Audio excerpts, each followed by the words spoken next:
नमस्कार, मी प्रियांका आणि प्रियांकाज किचनमध्ये आपलं मनापासून स्वागत आहे. मित्रांनो, करोनाच्या वाढत्या काळामध्ये आपल्याला आपली इम्युनिटी सिस्टीम म्हणजेच रोगप्रतिकारशक्ती वाढवण्याची फार आवश्यकता आहे. यासाठीच मी आजची रेसिपी घेऊन आली आहे इम्युनिटी बूस्टर मटण पाया सूप. मटण पाया सूपमध्ये खूप प्रमाणात कॅल्शियम, विटॅमिन्स असतात, त्यामुळे आपले बोन्स स्ट्रॉंग होण्यासाठी हेल्प होते, आपली इम्युनिटी सिस्टीम सुधारते. त्याचप्रमाणे वेट लॉससाठी सुद्धा याचा खूप फायदा होतो.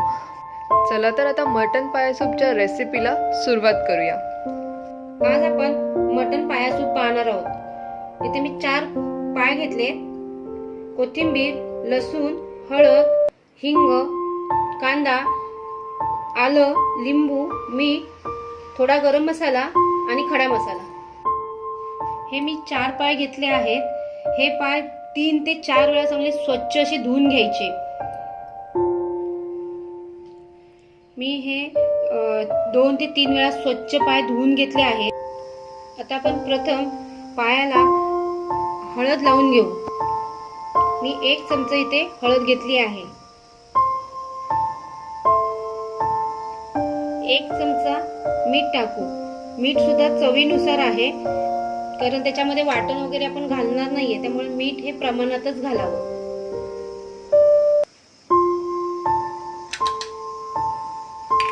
आणि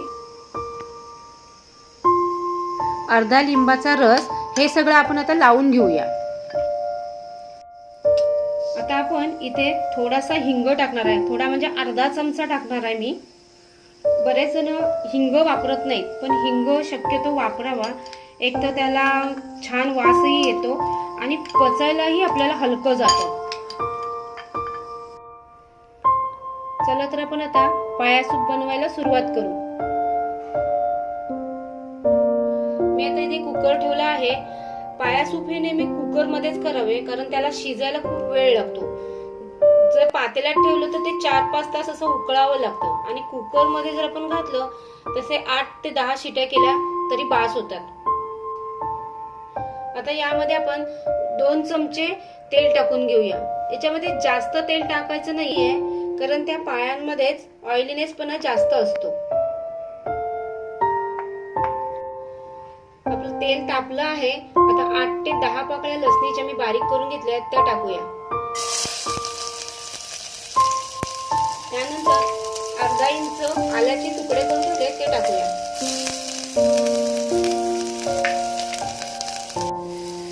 इथे खडा मसाला आपण टाकूया. 1 तमालपत्र टाकले, एक 5 ते 6 दालचिनी आणि 7 ते 8 काळी मिरी.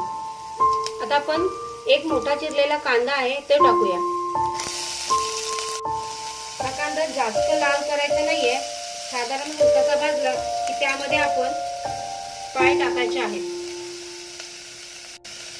आता आपण यामध्ये पाय टाकून घेऊया.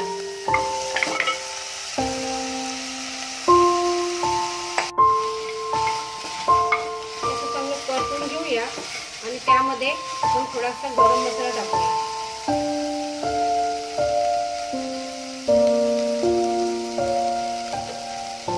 आपण यामध्ये आता 1 ग्लास पाणी ओतूया.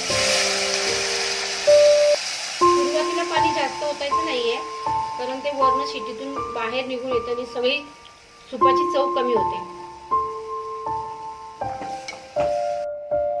7 ते 8 आपण शिट्या करून घेऊया.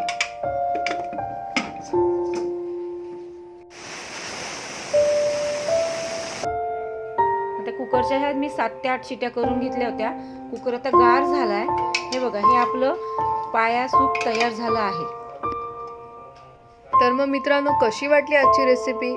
यासारख्या अनेक रेसिपी जर तुम्हाला बघायच्या असतील तर माझ्या चॅनलला लाईक, शेअर आणि सबस्क्राईब करायला विसरू नका. आणि हो, बेल आयकॉनला सुद्धा क्लिक करा.